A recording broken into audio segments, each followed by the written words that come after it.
warahmatullahi wabarakatuh. Salam sejahtera untuk kita semuanya. Perkenalkan saya Dr. Widya Putri Mas, dosen D3 Program Studi Rekam Medis dan Informasi Kesehatan Universitas Awal Bros, Kampus Batam. Saya mengampu mata kuliah semester ganjil, yaitu Manajemen Organisasi, karena basic ilmu saya adalah S2 Manajemen Administrasi Rumah Sakit, yang merupakan mata kuliah wajib pada program studi D3 RMIK.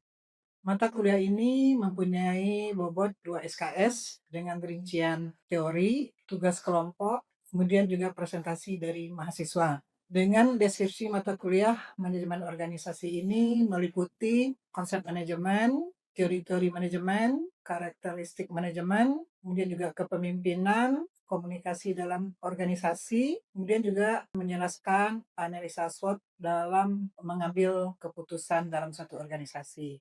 Metode pengajaran saya melalui daring dan luring, di mana dalam pengajaran melalui daring dan luring ini saya mengajarkan menggunakan metode DIA. D yaitu delivery, itu menyampaikan materi-materi supaya dapat dipahami oleh mahasiswa. I adalah interaktif, saya menyampaikan melalui pertanyaan-pertanyaan. Kemudian A, assessment, itu dengan membuat kesimpulan, kuis, dan tes, post-tes, ataupun pretest untuk mahasiswa. Referensi yang saya pakai terdiri dari pustaka utama dan pustaka pendukung. Pustaka utama saya menggunakan pengantar manajemen dari Ismail Solihin 2002, kemudian juga manajemen edisi 13 dari Stephen Robin dan Mary Coulter pada tahun 2016. Capaian pembelajaran manajemen organisasi ini disebut dengan CPMK, di mana CPMK yang pertama adalah 1. Mahasiswa mampu menyelesaikan pekerjaan berlingkup dan menganalisis data dengan beragam metode yang sesuai, baik belum maupun yang sudah baku. CPMK kedua adalah mampu menunjukkan kinerja bermutu dan terukur. CPMK ketiga mampu memecahkan masalah pekerjaan dengan sifat dan konteks yang sesuai dengan bidang keahlian dan penerapannya didasarkan pada pemikiran logis, inovatif, dan bertanggung jawab atas hasilnya secara mandiri. Kemudian CPMK keempat mampu menyusun laporan hasil dan proses kerja secara akurat dan sahih serta mengkomunikasikannya secara efektif kepada pihak lain yang membutuhkan. CPMK 5 mampu bertanggung jawab atas pekerjaan hasil kelompok dan melakukan supervisi dan evaluasi terhadap penyelesaian pekerjaan yang ditugaskan kepada pekerja yang berada di bawah tanggung jawabnya. Dan CPMK 6 mampu melakukan proses evaluasi diri terhadap kelompok kerja yang berada di bawah tanggung jawabnya dan mengelola pengembangan kompetensi secara mandiri. Dalam kuliah ini saya memberikan kriteria penilaian, tugas 20%, UTS 25%, UAS 55%. Berikut video micro teaching saya yang saya berikan secara daring. Saya mengucapkan terima kasih dan selamat menyaksikan. Assalamualaikum warahmatullahi wabarakatuh. Selamat pagi semuanya. Apa kabar semuanya? Baik, Dok. Alhamdulillah, Baik, Dok. Semua hadir kita hari ini ya. Pagi ini kita akan belajar seperti yang disampaikan minggu yang lalu. Dalam manajemen organisasi itu ada analisa SWOT sebagai salah satu tool untuk memberikan tujuan strategis dari suatu organisasi. Jadi hari ini kita belajar tentang analisa SWOT. Nah, Mem akan sharing screen. Jadi kalau kita lihat analisa SWOT ini adalah suatu strategi dari organisasi di mana kalau mereka akan melakukan suatu strategi baru atau yang bersifat strategis, mereka akan menggunakan tool analisa SWOT. Nah, kalau kalian sudah pernah belum mendengarkan apa itu analisa SWOT? Ya. Sudah, Dok. Udah ya, berarti kan kalau dalam analisa SWOT itu ada 4 faktor, yaitu S, W, O, T. Strength, weakness, opportunity, dan threat. Nah, selanjutnya kita akan lihat ya, apa itu analisa SWOT dan bagaimana aplikasinya di suatu organisasi. Pembelajaran ini kita semuanya, para teman-teman mahasiswa itu nanti harus mampu menjelaskan apa itu pengertian analisa SWOT, faktor-faktor apa yang ada dalam analisa SWOT. Nah, kalau kita lihat konsep dasarnya dari suatu analisa SWOT itu adalah di mana analisa SWOT ini adalah teknik perencanaan strategik untuk mengevaluasi kondisi internal maupun eksternal secara sistematik dan mengubah data untuk menjadi formulasi strategi. Jadi, kalau kita lihat di sini, perusahaan-perusahaan atau organisasi akan membuat suatu strategi baru dengan menganalisa faktor-faktor yang ada di dalam perusahaan maupun eksternal. Jadi, kalau kita lihat di sini, faktor internalnya misalnya strength atau kekuatan dan weakness. Kemudian ada faktor eksternal, disebutkan opportunity atau peluang, dan threat atau ancaman. Nah, kalau kita lihat, apa sih sebenarnya tujuan dari suatu organisasi ini melakukan analisis SWOT? Mereka akan melihat suatu kondisi terkini untuk mencapai suatu keunggulan yang kompetitif. Kalau kalian lihat ini kondisi terkini ya, current state, di mana di sini ada faktor-faktor kita lihat tadi yang disebutin faktor internal, strength, kemudian opportunity, kemudian ada faktor weakness dan threat. Nah, inilah yang nanti akan dijadikan semacam peluang dan meminimalkan ancaman untuk mencapai keunggulan yang bersifat kompetitif. Jadi kalau kita lihat, objek utamanya memberikan pandangan arahan yang komprehensif agar kalau misalnya kalian di RMIK, itu dapat mengambil keputusan strategis yang tepat, realistis, dan terfokus. Karena apa? Karena kita sudah mengetahui faktor-faktor kekuatan kita dan faktor-faktor kelemahan kita untuk melihat peluang yang ada dan meminimalkan ancaman dari apa yang bisa kita minimalkan. Jadi inilah ibaratnya kondisi terkini kita akan mencapai kondisi yang akan datang dengan memperhatikan jembatan-jembatan yang kuning ini, faktor-faktornya. Kita melihat kekuatan kita. Apa yang mesti strategi yang akan kita lakukan dengan kondisi organisasi kita saat ini. Nah, jadi kalau secara keseluruhan, secara pengertiannya itu, jadi ini adalah kata kuncinya perencanaan strategis ya, di mana di sini kita menganalisis, memberikan pemahaman menyeluruh terhadap posisi strategis suatu organisasi dengan melihat faktor internal dan faktor eksternal. Di mana faktor internal ini adalah faktor kekuatan, strength, dan faktor kelemahan atau disebut juga weakness. Sedangkan faktor eksternal itu dengan melihat peluang atau opportunity maupun tantangan yang akan dihadapi. Jadi itulah kata kuncinya SWOT tadi ya. Kapan kita menggunakan analisa SWOT ini? Pertama, saat organisasi merencanakan strategi baru.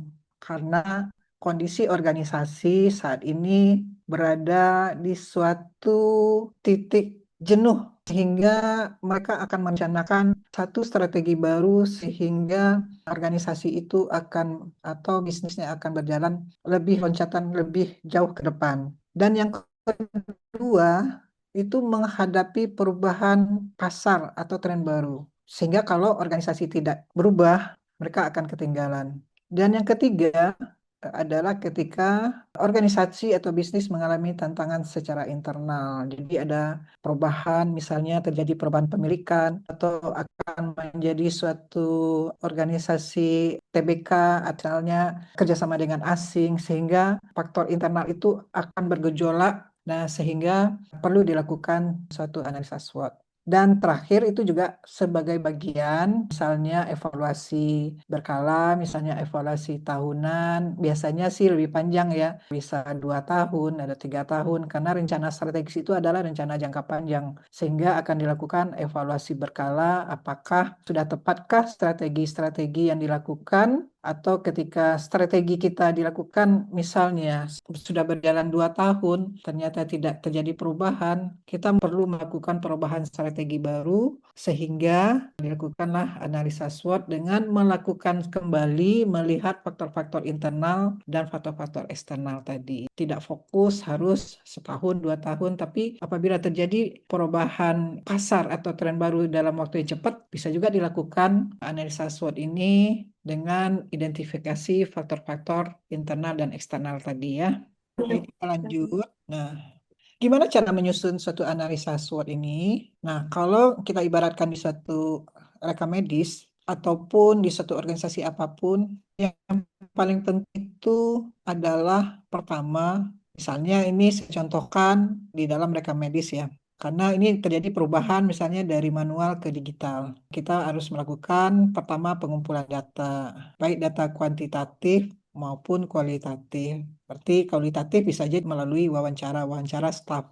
Kemudian dilakukan identifikasi faktor, artinya memetakan mana itu yang masuk strength, mana waktu masuk weakness, mana masuk ke dalam opportunity, mana itu threat secara objektif. Kemudian dilakukan analisa matrik, itu biasanya matrik TOWS. Kemudian menetapkan prioritas strategi apa yang akan dilakukan, tapi itu ada prioritasnya. Prioritas pertama, prioritas kedua, prioritas ketiga, dan prioritas keempat. Itulah cara menyusun analisa SWOT secara gambaran sederhana ya. Kemudian ini kalau lebih jelasnya ini ya, analisa SWOT ini faktor internal. Nah, ini adalah faktor eksternal. Jadi, kekuatan dan kelemahan itu adalah faktor internal. Nanti akan dilakukan identifikasi mana yang menjadi kekuatan suatu organisasi, mana menjadi kelemahan suatu organisasi. Dan di sebelah kanan ini adalah faktor eksternal, mana yang kira-kira menjadi peluang untuk organisasi yang baru, kira-kira apa nih peluang yang akan dilakukan, dan mana kira-kira ancaman dalam suatu organisasi yang akan diminimalkan dengan melalui strategi-strategi yang kita lakukan tadi ya, yang kita buat prioritasnya. Kemudian coba kita pelajari apa itu faktor internal strength atau kekuatan. Yang masuk di dalam faktor-faktor kekuatan atau strength ini adalah hal-hal yang positif di dalam suatu organisasi atau perusahaan. Apa yang bisa menjadi kekuatan? Misalnya, oh tenaganya, misalnya SDM-nya masih muda, energik. Nah, itu kan sesuatu yang menjadi positif. Karena muda, energik itu pasti akan menjadikan suatu organisasinya menjadi dinamis. Nah, kemudian orang akan melihat apa sih selama ini menjadi misalnya suatu organisasi yang kalau misalnya kita ibaratkan di dalam suatu rumah sakit, ini rumah sakit ini punya reputasi yang bagus misalnya. Jadi apa yang dikerjakan dan suka misalnya melakukan kalau kita lihat di dalam pasien alatnya lengkap, modern misalnya. Nah, itu adalah contoh kekuatan di dalam suatu organisasi kesehatan. Ternyata mempunyai SDM yang kompetensinya mumpuni, kemudian SDM-nya muda dan energik, kemudian alatnya lengkap dan modern, dan selalu itu pasien menjadi pilihan masyarakat. Nah, itu misalnya merupakan kekuatan dari suatu organisasi. Nah, bagaimana dengan faktor yang lain, kelemahan? Kelemahan ini contohnya. Jadi, jika misalnya SDM-nya muda energik, ada kelemahannya juga. Kadang-kadang kompetensinya masih baru. Organisasi ini masih dalam tahap usianya masih dalam 3 tahun misalnya. Jadi ini sesuatu yang harus dikembangkan dan kira-kira menjadi kelemahan. Karena kelemahan ini akan ditutupi dengan strategi-strategi saat kita membuat matrik di dalam matrik SWOT ini.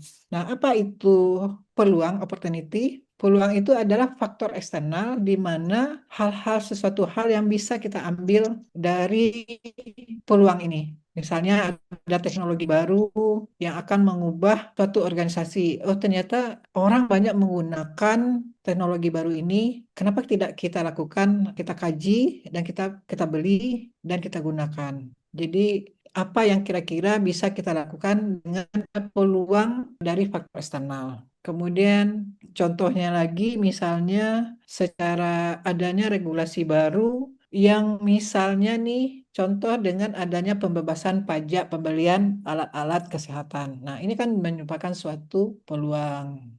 Kemudian ada ancaman. Nah, ancaman ini ternyata ada organisasi atau perusahaan baru yang mempunyai layanan yang sama, pesaing melakukan dan mempunyai lebih efisien dan lebih murah, mempunyai merupakan ancaman. Karena apa? Karena bisa jadi pelanggan atau customer kita akan memilih hal yang lebih harga murah, tapi dia lebih modern alat-alatnya. Nah, itulah contoh dari masing-masing penjabaran dari SWOT tadi ya. Ya, kira-kira itu ya. Nah, apa manfaat analisa SWOT ini dalam satu organisasi? Kalau kita lihat, bisa mengoptimalisasi sumber daya karena akan mengalokasikan SDM, anggaran, dan fasilitas pada area yang memiliki potensi keberhasilan tinggi.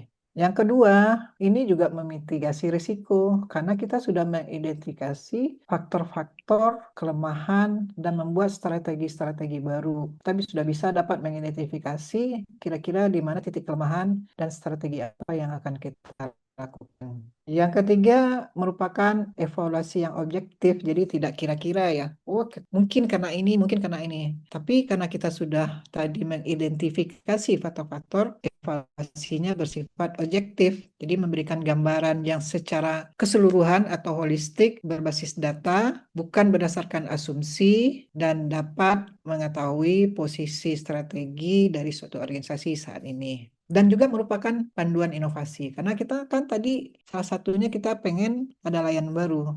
Jadi kita harus melakukan mengidentifikasi dulu. Oh ternyata ini banyak permintaan, kita akan melakukan inovasi baru. Misalnya di ini satu organisasi rumah sakit ya. Karena banyaknya pasien kanker. Kita ambil datanya, ternyata pasien kanker kita banyak. Dan banyak berobat keluar. Misalnya keluar pulau, kemudian juga ke seberang. Kenapa tidak kita adakan saja? Karena ini adalah banyak penggunaannya. Jadi panduan inovasi. Jadi kita akan melakukan analisa SWOT. Inilah manfaat-manfaat kita ambil di dalam suatu organisasi. Karena ini sangat penting karena kita mengidentifikasi faktor-faktor sebelum kita melakukan strategi yang baru. Nah, kemudian pendekatan kalau dalam analisa SWOT ini ada namanya pendekatan kualitatif. Artinya berdasarkan matriks SWOT dan ada juga kuantitatif, dihitung. Tapi bagi kalian cukup secara kualitatif matriknya aja sampai ini. Tapi kalau biasanya di perusahaan-perusahaan yang besar, dia akan menghitung nilai-nilai SWOT ini melalui rumus-rumus. Nanti kita secara garis besar kita akan lihat saja. Tapi untuk kita saat ini cukup adalah pendekatan kualitatif melalui matriks SWOT. Nah, ini matriknya.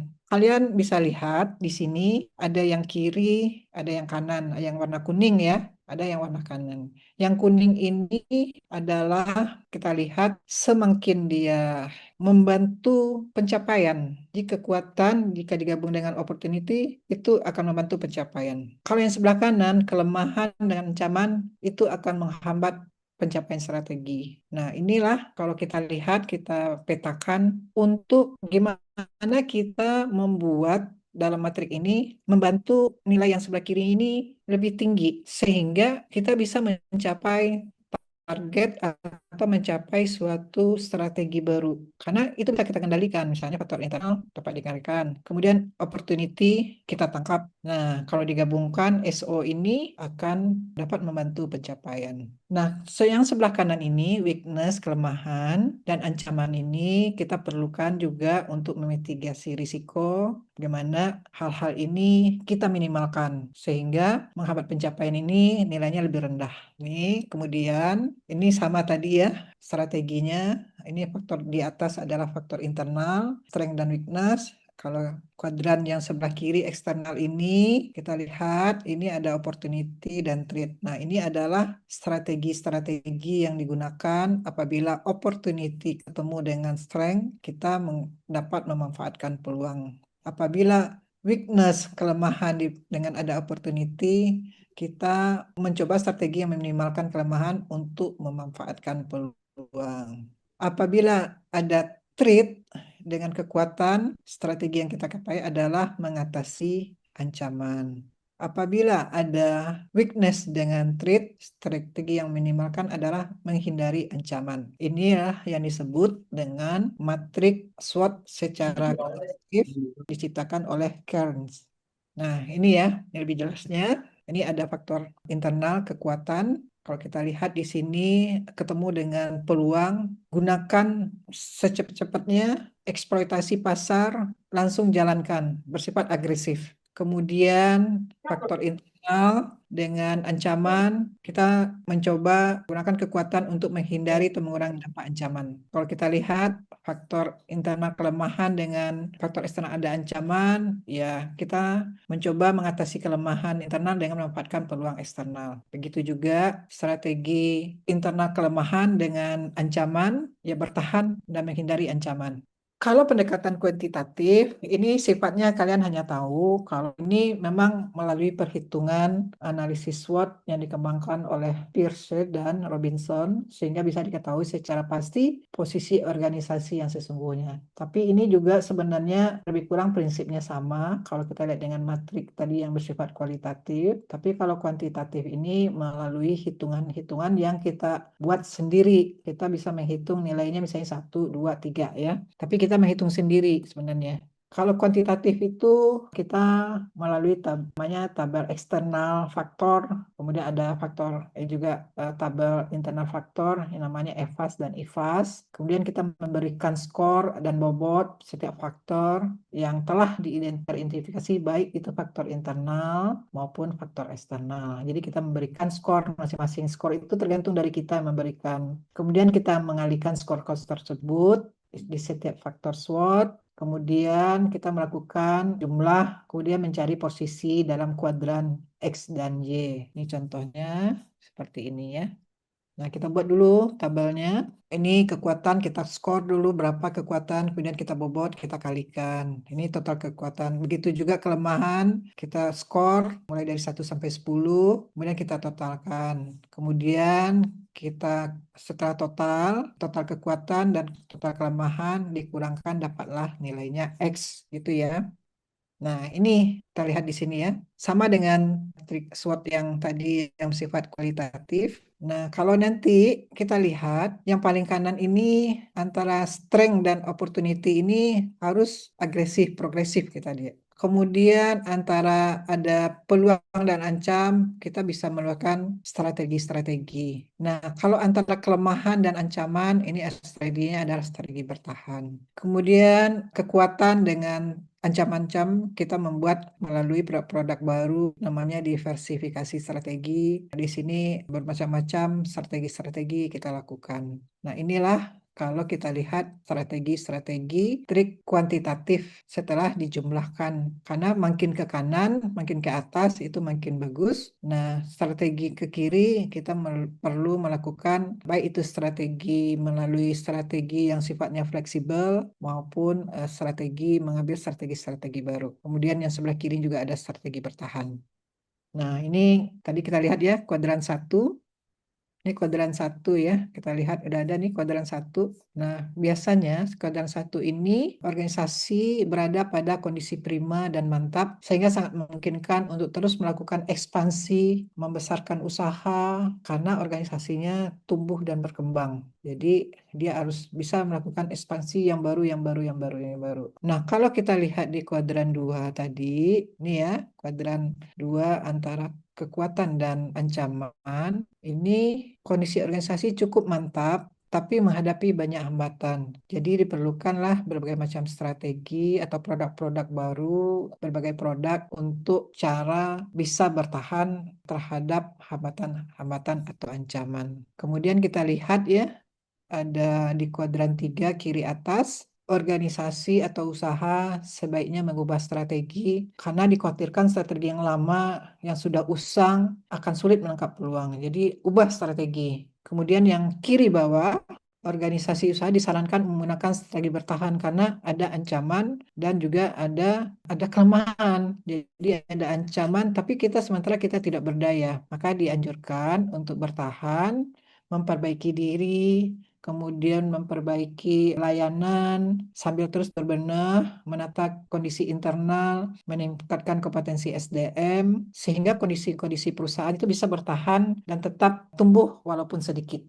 Jadi, kalau kita simpulkan, aturan dari analisa SWOT itu adalah bersikap realistis tentang kekuatan dan kelemahan usaha, dan membedakan mana usaha yang sedang kita lakukan dan yang akan datang. Selalu lakukan analisa dalam kaitannya dengan misi utama. Buatlah sesering mungkin secara singkat analisa SWOT yang bersifat objektif, dan budayakan selalu SWOT ini untuk konsep yang logis yang berbasis data.